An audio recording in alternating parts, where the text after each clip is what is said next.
Assalamualaikum warahmatullahi wabarakatuh. Waalaikumsalam warahmatullahi wabarakatuh. Bismillahirrahmanirrahim. Assalatu wassalamu ala asrofil anbiya'i wal mursalin wa ala alihi wa sahbihi ajma'in.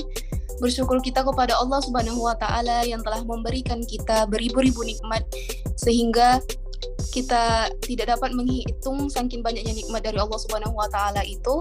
Dan tak lupa kita salawat berserta salam kepada junjungan kita Nabi besar Muhammad sallallahu alaihi wasallam dengan melafazkan Allahumma shalli ala Muhammad wa ala ali Muhammad, yang insya Allah kita nantikan syafaatnya di yaumul akhir kelak.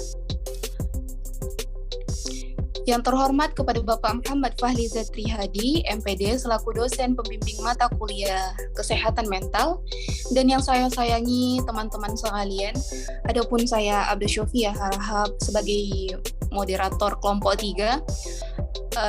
Adapun judul makalah kelompok 3 yaitu maraknya kasus pelacuran di Indonesia. Adapun anggota dari kelompok 3 yaitu yang pertama Abdul Syofia Harahap, Nada Novanza, Sri Dewi Condrowulan, Aulia Nuradi Padma, Vina Indah Cahyati, Mutia Khairun Nisa, Selvia Rahmadani, Ayu Sriana, Dita Habibah, Stella Amanda, Wina Apriani, Poppy Agustin Lestari, dan Cindy Kurnia Marsita.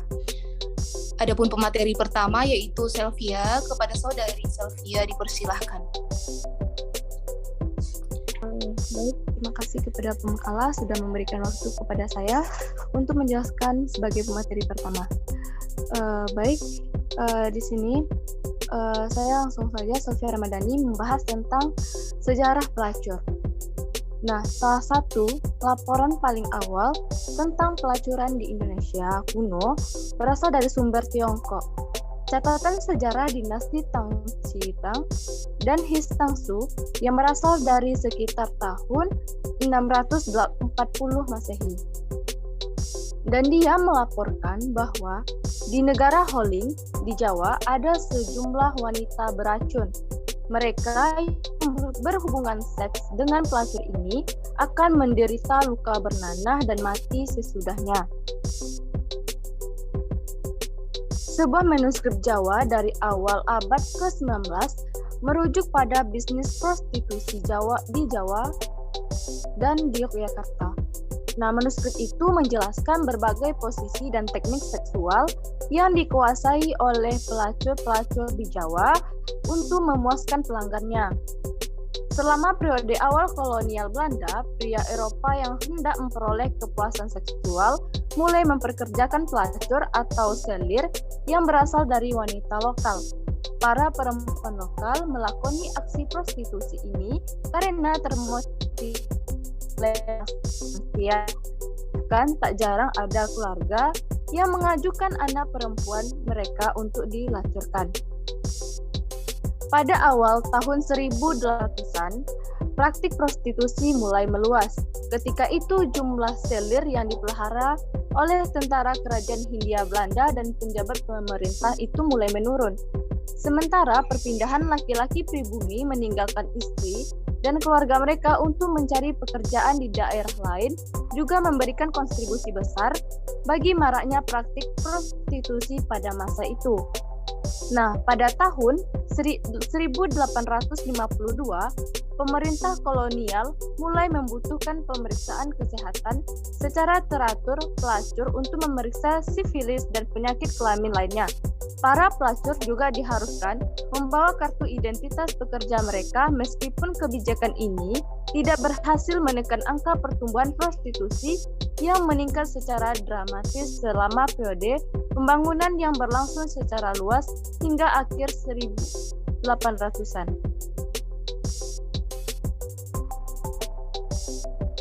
Pembicaraan mengenai komersial jasa seks di Indonesia tidak bisa dilepaskan dari berbagai istilah yang saling terkait, misalnya prostitusi, pelacuran, dan industri seks komersial.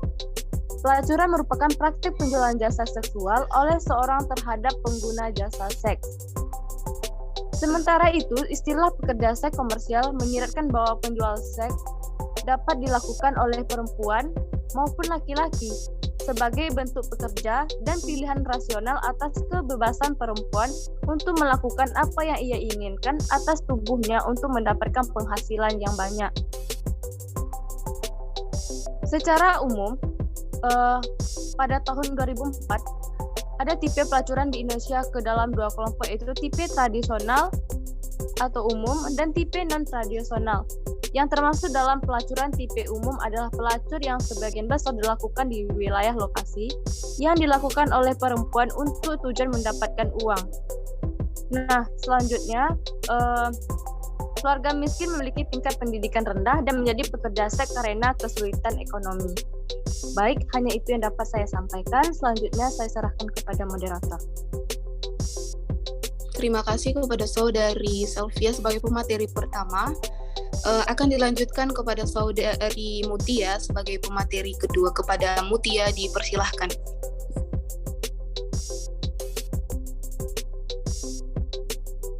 Baik.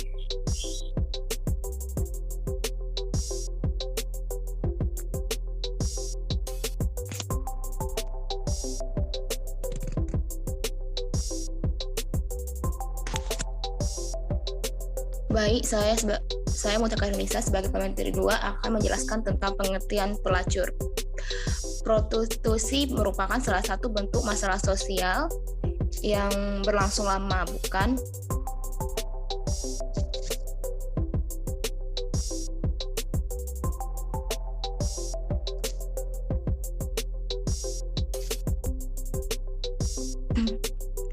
Baik, saya Mutia Nisa akan melanjutkan pemateri kedua yang tentang pengertian pelacur. Prostitusi merupakan salah satu bentuk masalah sosial yang sudah berlangsung lama, bukan? Ada data akurat tentang jumlah pekerjaan seks di Indonesia. Menurut data dari perkiraan UNDP, pada tahun 2014 di Indonesia terdapat 190.000 hingga 270.000 PSK dengan 7 hingga 10 juta pelanggan. Pekerjaan prostitusi ini merupakan pekerjaan yang berisiko tinggi. Dalam prostitusi semacam ini, mereka sering berganti-ganti pasangan seksual. Terkadang saat mereka bekerja, banyak pelanggan yang menipu dan tidak membayar pekerja seks. Kemudian jika Anda melakukan hubungan seksual tanpa kontrasepsi, ada risiko kehamilan laten yang lebih besar, yang dapat menyebabkan kehamilan tidak diinginkan. Banyak orang meremehkan pekerjaan ini karena bertentangan dengan etika moral dan agama secara tegas dilarang dengan ajaran Tuhan Yang Maha Esa.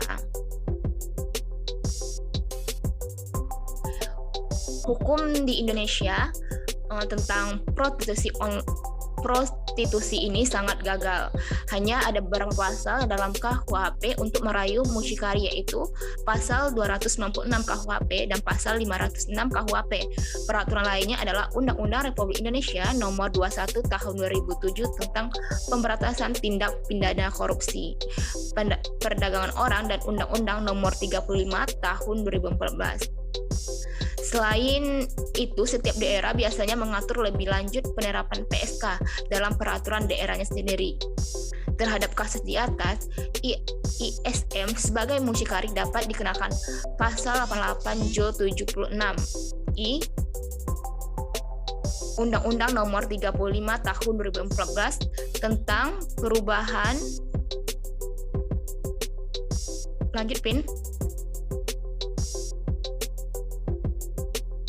tentang perubahan kedua atas Undang-Undang Nomor 23 Tahun 2002 tentang perlindungan anak dan diancam dengan pidana penjara 10. Baik, saya kembalikan kepada moderator. Terima kasih kepada Saudari Mutia yang telah menjelaskan materinya. Akan dilanjutkan kepada Saudari Cindy sebagai materi ketiga. Kepada Saudari Cindy dipersilahkan. Baik, terima kasih moderator. Saya Cindy Gramarsita, pemateri ketiga akan melanjutkan presentasi, yaitu saya akan membahas bentuk-bentuk pelacuran. Prostitusi ada dalam banyak bentuk dan dipraktikkan oleh banyak jenis kelamin, gender, orientasi, dan usia. Bali misalnya dikenal dengan kuta cowboys, pekerja seks laki-laki yang menawarkan jasanya kepada turis asing. Prostitusi mencakup berbagai orientasi seksual. Yang paling umum adalah prostitusi perempuan heteroseksual. Meskipun prostitusi transvestit dan pria homoseksual juga ada pada tingkat yang lebih rendah, pelacuran anak juga ada di pulau-pulau resor pariwisata tertentu, seperti Batam dan Bali. Diperkirakan bahwa 40.000 hingga 70.000 anak Indonesia terlibat dalam pelacuran di dalam negeri. Pelacur terkadang bekerja di bordil, beberapa di antaranya memiliki lebih dari 200 pelacur. Distrik Lampu Merah besar terakhir yang mengandung banyak tempat pelacuran adalah Gang Doli di Surabaya.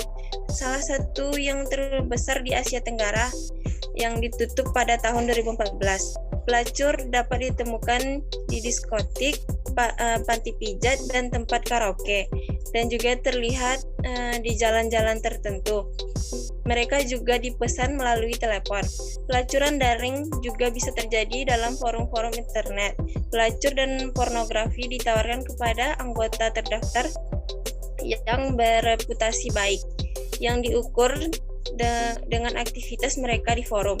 Anggota senior dan forum memposting laporan gratis yang menawarkan deskripsi pengalaman anggota dengan pelacur. Informasi kontak disediakan atas permintaan melalui pesan pribadi. Cincin pelacuran di Facebook juga telah dilaporkan. Sekian dari saya serahkan kepada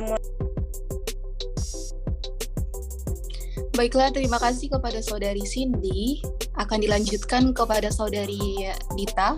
Kepada Saudari Dita dipersilahkan. Baik, terima kasih kepada moderator. Selanjutnya saya Dita Halibah akan menjelaskan yaitu mengenai penyebab pelacur. Salah satu alasan utama untuk seorang pelacur untuk memasuki bisnis adalah daya tarik untuk mendapatkan uang secara cepat. Di Jakarta Post melaporkan bahwa pelacur kelas atas di Jakarta bisa mendapatkan 15 juta sampai 30 juta per bulan. Adapun penyebab utama lainnya adanya pola pemaksaan dan penipuan, di mana para perempuan muda dari pedesaan dan kota-kota kecil ditawarkan peluang kerja di kota-kota besar.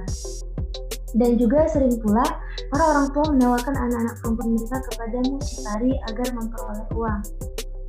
Adapun beberapa faktor internal dan faktor eksternal dari penyebab pelacuran, yaitu faktor internalnya berupa rendahnya standar moral dan nafsu seksual yang dimiliki orang tersebut, sedangkan faktor eksternalnya berupa kesulitan ekonomi, korban penipuan, korban kekerasan seksual, dan keinginan untuk memperoleh status sosial yang lebih tinggi.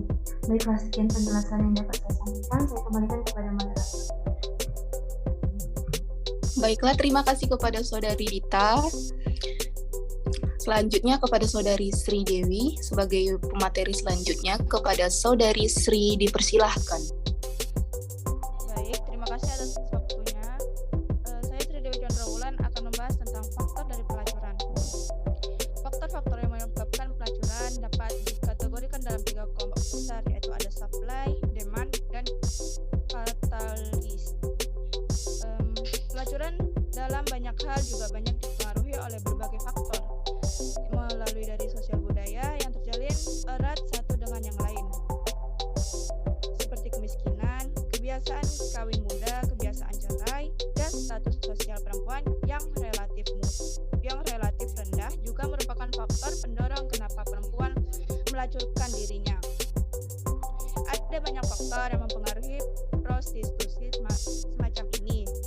Yang pertama ada kondisi ekonomi yang memaksa. Yang kedua, faktor-faktor tersebut antara lain berasal dari keluarga yang secara sosial ekonomi kurang mampu, lalu sangat membutuhkan uang untuk menghidupi diri dan keluarganya, kurangnya sumber pendapatan, tingkat pendidikan yang sangat rendah, kurangnya keterampilan, dan sengaja dijual ke pelacuran oleh anggota keluarga.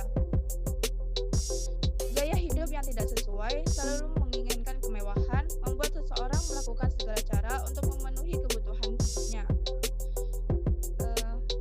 Wisberg mengemukakan adanya 3 motif utama yang menyebabkan perempuan memasuki dunia pelacuran, yakni motif psikoanalisis, menekan aspek neurosis pelacuran, seperti bertindak sebagai konflik Oedipus dan kebutuhan untuk menentang standar orang tua dan sosial.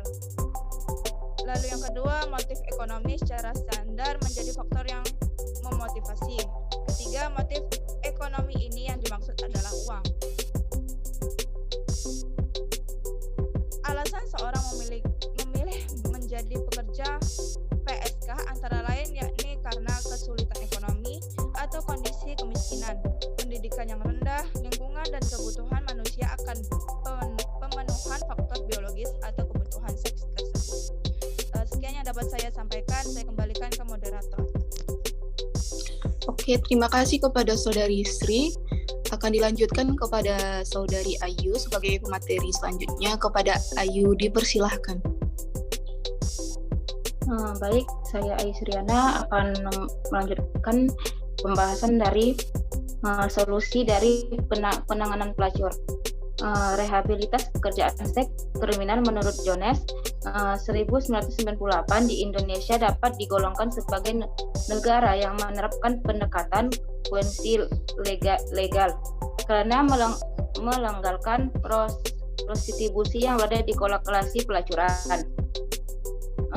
Selanjutnya pendekatan ini dianggap di Indonesia sebagai paling masuk akal karena mempersatukan pelacur dianggap tidak memungkinkan karena kebijakan sosial dalam penanganan komersialisasi seks berfokus pada pekerjaan seks. Salah satu kebijakan atau solusi yang langsung terkait dengan penanganan pelacur di Indonesia terbentuk rehabilitas atau resosialisasi atau relasi pada pekerja seks. Mantan pekerja seks yang dilaksanakan oleh Kementerian Sosial Republik Indonesia melalui Direktur Rehabilitas Sosial, Guna Sosial dan korban perdagangan orang-orang pelaksanaan rehabilitas ditunjukkan kepada pekerja seks yang berniat untuk meninggalkan pekerjaan dan beralih profesi serta berinteraksi kembali ke dalam masyarakat luas, namun terkendala oleh kepercayaan diri atau kemampuan lainnya. Selanjutnya pembinaan mental seperti sosial, fisik, dan keterampilan untuk mengubah cara pandang mereka tentang prostitusi dan mempersiapkan mereka untuk meningkatkan pekerjaan sebagai pekerja seks dan berinteraksi dengan masyarakat.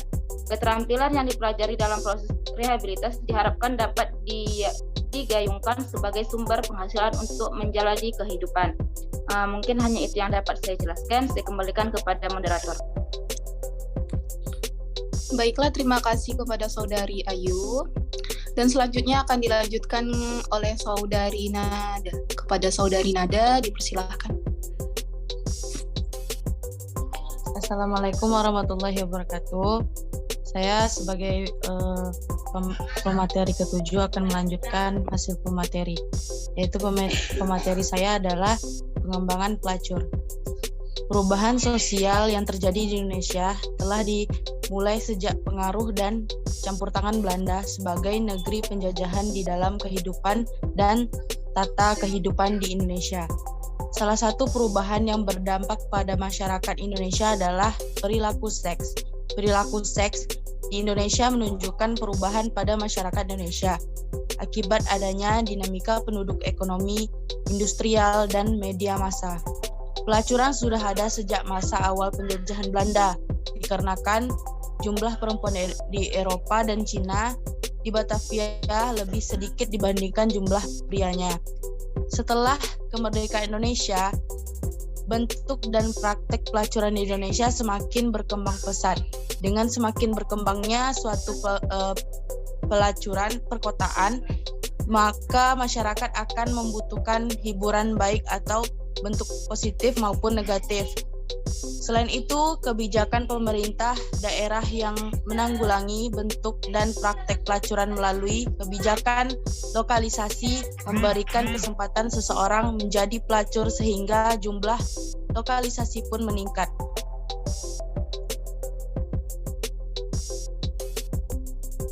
Itu saja yang dapat saya sampaikan. Saya kembalikan kepada moderator. Terima kasih kepada Saudari Nada, dan seterusnya akan dilanjutkan oleh Saudari Vina. Kepada Saudari Vina, dipersilahkan.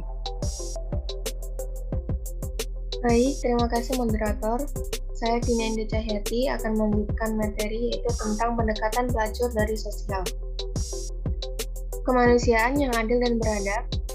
Maka dalam setiap pembangunan manusia sebagai makhluk yang bermartabat paling tinggi, maka perlu adanya penghargaan dan perlakuan yang sama terhadap setiap warga negara.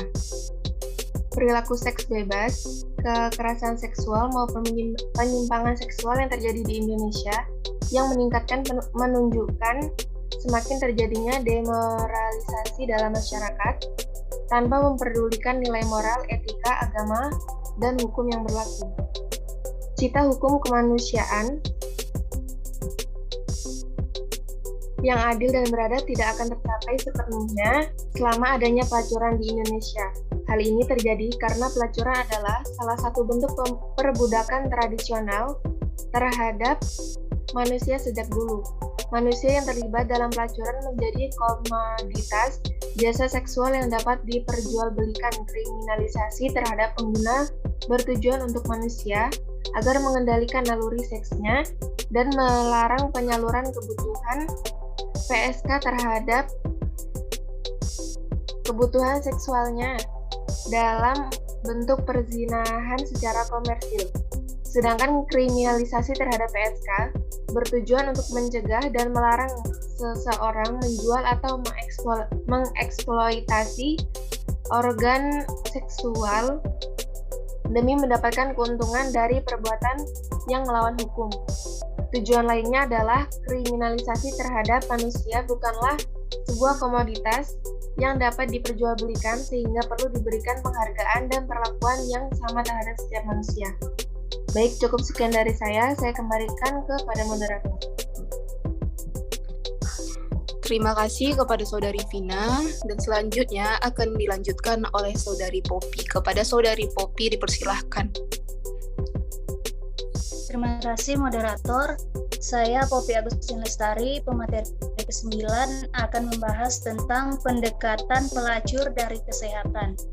Masalah utama yang dihadapi seorang wanita yang terlibat dalam pelacuran berkaitan dengan kesehatannya adalah kelelahan, penyakit virus, penyakit menular, seksual, infeksi vagina, sulit tidur, depresi, sakit kepala, sakit perut, dan gangguan makan. 19 kanker serviks adalah penyakit umum yang akan diderita PSK. Dua faktor utama resiko untuk kanker serviks dikarenakan aktivitas seksual, pertama di usia muda dan gonta-ganti pasangan dengan jumlah banyak. Selain itu, yang akan dialami adalah hepatitis kronis. Orang tua memiliki tanggung jawab dan kewajiban untuk melindungi anak dari penyakit. Orang tua baik salah satu atau keduanya wajib menjaga tali perkawinan dan tidak berhubungan dengan PSK agar melindungi keturunan atau anak. Dengan orang tua melakukan hubungan seksual dengan PSK, kemudian melakukan hubungan seksual dengan pasangannya, maka berpotensi mengidap penyakit kelamin. Sekian dari saya kembali kepada moderator. Baiklah, terima kasih kepada Saudari Poppy. Dan selanjutnya akan dilanjutkan kepada Saudari Wina. Kepada Saudari Wina dipersilahkan. Terima kasih moderator. Saya akan melanjutkan materi ke-10. Pendekatan pelacur dari agama. Hukum Islam tentunya sangat melarang perzinaan yang termasuk ke dalam pelacuran karena akan merusak moral masyarakat. Perbuatan zina merupakan mati imannya seseorang, misalkan mati saat melakukan perzinaan, maka ia mati tanpa bawa iman. Larangan terhadap perzinaan dalam Al-Quran surah Al-Isra ayat 32.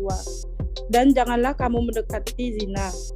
Sesungguhnya zina itu perbuatan yang keji dan merupakan suatu jalan yang buruk. Agama Hindu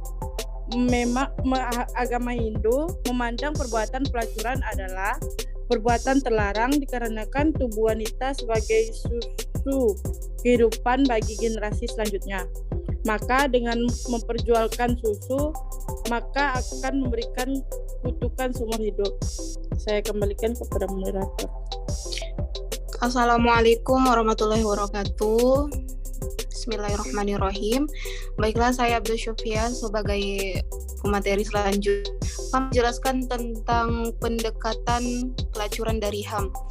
Legalisi pelacuran adalah di mana menempatkan wanita sebagai properti laki-laki. Indonesia adalah salah satu anggota dari penghapusan segala bentuk diskriminasi terhadap perempuan atau CEDAW. Seharusnya tahun 1981 sudah ditaati dan dilaksanakannya pasal 6 yang mewajibkan semua negara melakukan tindakan dalam pembuatan perundang-undangan untuk memberantas segala bentuk perdagangan perempuan. Cukup sekian yang dapat saya sampaikan. Akan dilanjutkan Saudari Aulia. Kepada Saudari Aulia dipersilahkan. Baik, Assalamualaikum warahmatullahi wabarakatuh. Terima kasih kepada moderator yang telah mengizinkan saya untuk menyampaikan isi dari makalah kami. Saya Aulia Nuradi Fatma. Di sini saya akan membahas tentang perumusan norma perbuatan pelacuran di Indonesia. Untuk membentuk konsep kriminalitas mengenai pelacuran di Indonesia harus memperhatikan yaitu Pancasila dan nilai-nilai filsafat bangsa Indonesia. Pancasila, sila kedua yaitu menjunjung tinggi nilai kemanusiaan yang adil dan beradab. Pasal 281 Undang-Undang Dasar Negara Republik Indonesia tahun 1945 bahwa setiap orang berhak untuk tidak berbudak yang merupakan hak asasi manusia tanpa dikurangi sedikit pun. Adapun juga Undang-Undang PT-PPO mengatakan bahwa setiap manusia bukanlah sebuah barang yang dapat diperdagangkan. Upaya penanggulangan pelacuran dilakukan secara terstruktur agar menciptakan keseimbangan dalam upaya perlindungan masyarakat dan upaya kesejahteraan masyarakat. Kriminalitas terhadap penggunaan terhadap itu adanya pasal 284, 266, dan 505 KUHP, Undang-Undang PT-PPO, dan Undang-Undang Perlindungan Anak sebagai bahan pembaruan KUHP di Indonesia.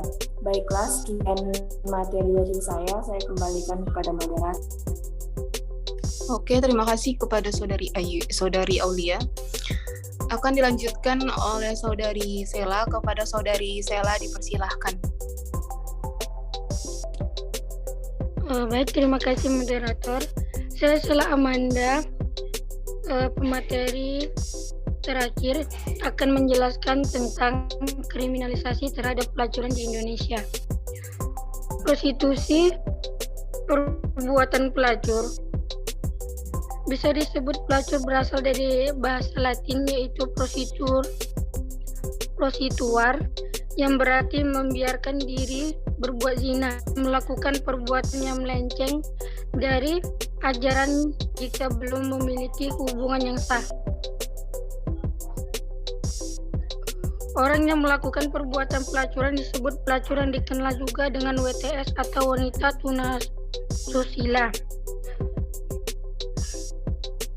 Tunasusila seorang yang melakukan hubungan seksual dengan sesama jenis atau lawan jenis secara berulang-ulang dan bergantian di luar perkawinan yang sah dengan tujuan mendapatkan imbalan uang, materi atau jasa. Adapun kriteria seorang tunasila ada yang pertama itu menjajankan diri di tempat umum, di lokasi pelacuran seperti dan tempat berselubung seperti warung, remang-remang, hotel, mal, dan diskotik. Dan yang kedua, memperoleh imbalan uang, materi, atau jasa. Menurut William Benton, dalam pelacuran dijelaskan sebagai praktek hubungan seksual yang dilakukan sesaat, yang kurang lebih dilakukan dengan siapa saja untuk imbal berulang. Mata selanjutnya, perkembangan pelacuran di Indonesia. Perubahan sosial yang terjadi di Indonesia telah dimulai sejak pengaruh dan campur tangan Belanda sebagai negeri penjajah ke dalam kehidupan dan tata kehidupan di Indonesia. Pelacuran ini sudah ada sejak awal penjajahan Belanda dikarenakan jumlah perempuan Eropa dan Cina di Batavia sedikit dibandingkan jumlah prianya. ini merupakan alasan logis meningkatkannya bentuk dan praktek pelacuran perkembangan bentuk dan praktek pelacuran di Indonesia semakin berkembang dan pesat. Hal ini dilantarkan dibelakangi oleh faktor kemiskinan yang menjadi pendorong seseorang menjadi pelacur. Semakin berkembangnya suatu perkotaan, maka masyarakat akan membutuhkan hiburan baik dalam bentuk positif dan tidak dipungkiri pula yang bentuk negatif.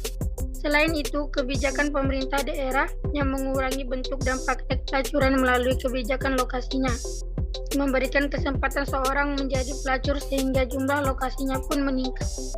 Sekian materi dari saya serahkan kepada moderator. Oke, baiklah kepada Saudari Sela, karena Saudari Sela adalah pemateri yang terakhir. Demikianlah presentasi dari kelompok 3. Semoga kita semua dapat memahaminya, dan apabila ada kesalahan mohon dimaafkan. Saya Abdul Syofia sebagai moderator mengundurkan diri. Sekian dari kelompok kami.